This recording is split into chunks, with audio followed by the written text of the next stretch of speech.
نحمدہ و نصلی علی رسولہ الکریم اما بعد فاعوذ باللہ من الشیطان الرجیم بسم اللہ الرحمن الرحیم السلام علیکم ورحمۃ اللہ وبرکاتہ۔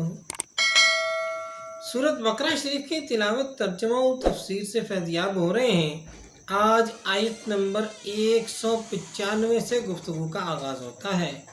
بسم اللہ الرحمن الرحیم۔ وَأَنفِقُوا فِي سَبِيلِ اللَّهِ وَلَا تُلْقُوا بِأَيْدِيكُمْ إِلَى التَّهْلُكَةِ،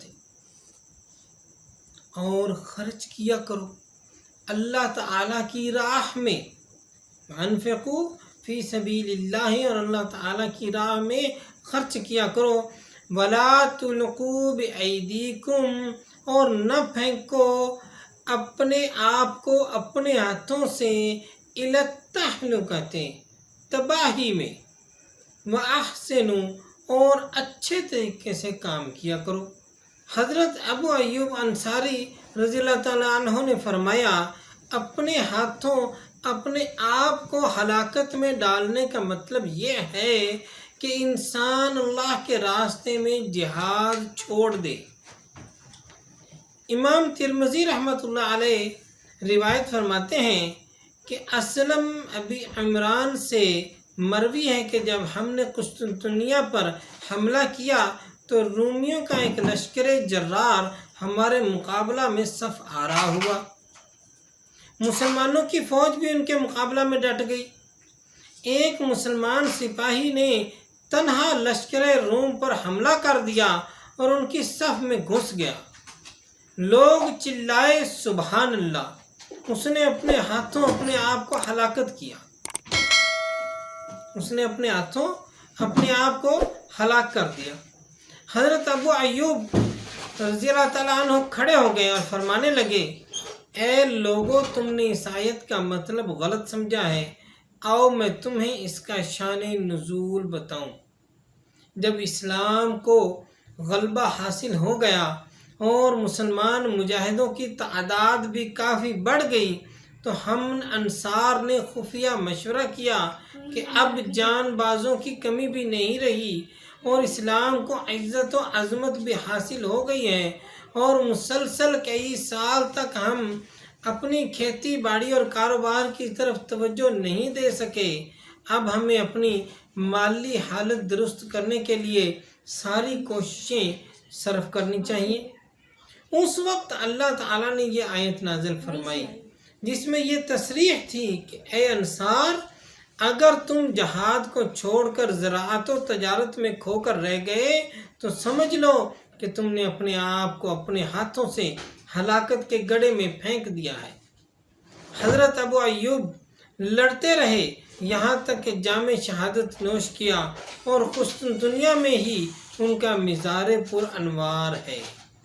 جو مال مست اور کال مست مسلمان کو آج بھی اس جد و جہد کی دنیا میں عزت کے مقام کا صحیح راستہ بتا رہا ہے۔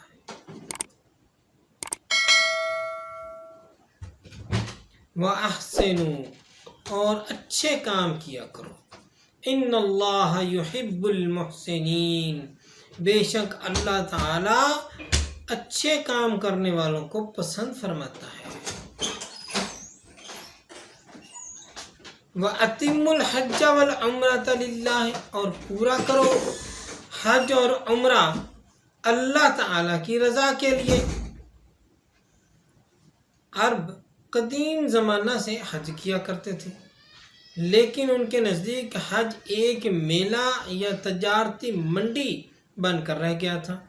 عبادت کا پہلو تو بالکل ختم ہو گیا تھا، اتنا غیر اہم ہو کر رہ گیا تھا کہ اس کا کوئی اثر ہی محسوس نہیں کرتا تھا۔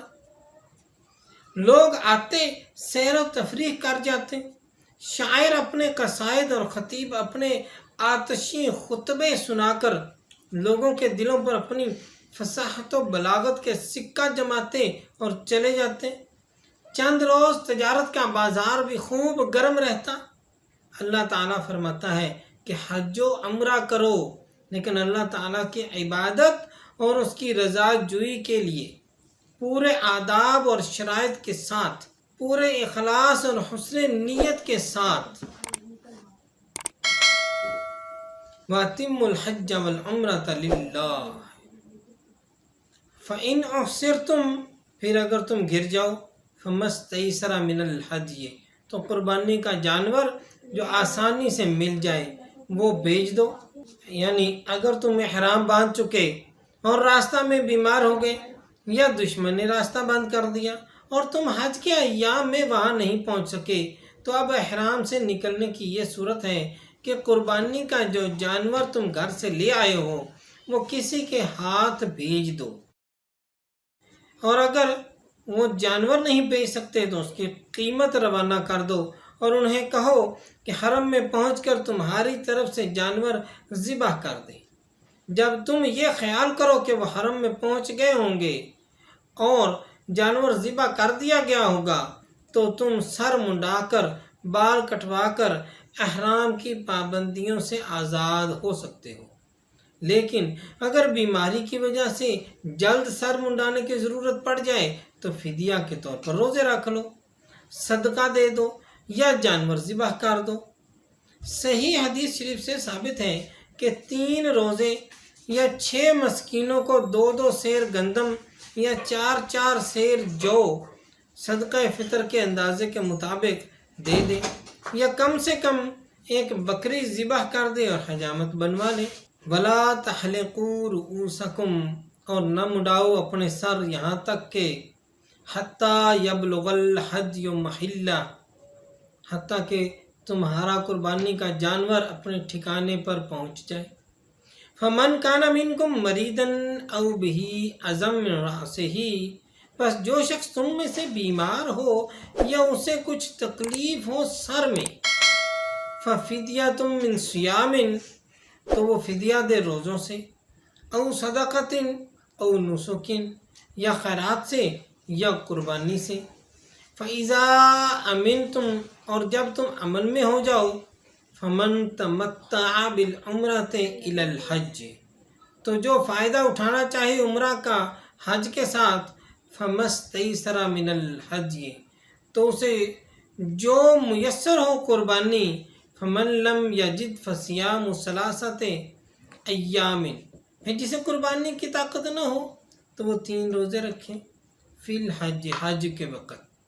وَسَبْعَةٍ إِذَا رَجَعْتُمْ اور 7 روزے رکھے جب تم گھر لوٹ جاؤ. تِلْكَ عَشَرَةٌ كَامِلَةٌ یہ پورے 10 روزے ہو گئے. ذَلِكَ لِمَنْ لَمْ یکن اہلہ حاضر المسجد الحرام یہ رعایت ہے اس کے لیے جس کے گھر والے مسجد حرام کے قریب نہ ہوں. حج کی 3 صورتیں ہیں.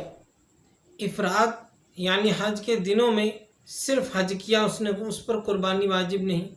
تمتع سفر میں ایام حج میں پہلے عمرہ کا احرام باندھا، طواف و سعی کے بعد حلق کر کے اس احرام سے فارغ ہو گیا، پھر وقت حج آیا تو حج کا احرام باندھا کیونکہ ایک ہی وقت میں 2 عبادتیں کر لیں اور دوہرا فائدہ اٹھا لیا تو اسے متمتع کہتے ہیں. اور قران ایک ہی ساتھ حج و عمرہ کا احرام باندھا، پہلے عمرہ کے ارکان ادا کیے لیکن احرام بدستور رہا یہاں تک کہ ایام حج میں حج کے ارکان ادا کر کے حلق کرایا اور احرام سے فارغ ہو گیا. ایک سفر میں حج و عمرہ جمع کرنے کی اجازت صرف ان لوگوں کو ہے جو مکہ کے رہنے والے نہیں بلکہ دور دراز کی مسافتیں طے کر کے آتے ہیں. مکہ کے باشندوں اور حدود میقات کے اندر رہنے والوں کا ایک ہی حکم ہے. میقات اس جگہ کو کہتے ہیں جہاں باہر سے قصد حرم کرنے والا جب پہنچے تو اسے حکم ہے کہ بغیر احرام کے آگے نہ بڑھے. مختلف اطراف کے لیے مختلف مقامات میقات ہیں. اہل مدینہ اور اس طرف والوں کے لیے ذوالحلیفہ، اہل عراق اور اس طرف والوں کے لیے ذات عرق، اہل شام اور ان طرف والوں کے لیے جحفہ، اہل نجد کے لیے قرن، اہل یمن اور اس طرف سے آنے والوں کے لیے یلملم. پاکستان کے حاجی جو بحری راستے سے جاتے ہیں ان کا میقات بھی یلملم ہے۔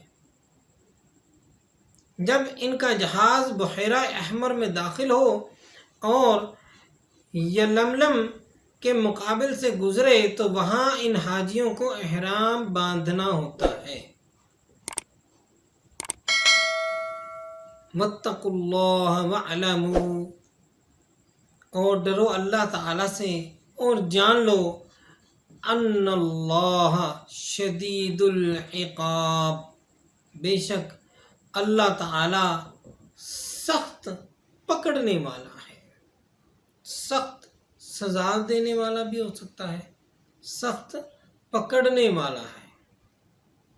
اس کے ساتھ ہی آج کے نشست اختتام پذیر ہوتے ہیں، انشاءاللہ تعالیٰ پھر ملتے ہیں۔ السلام علیکم ورحمۃ اللہ وبرکاتہ۔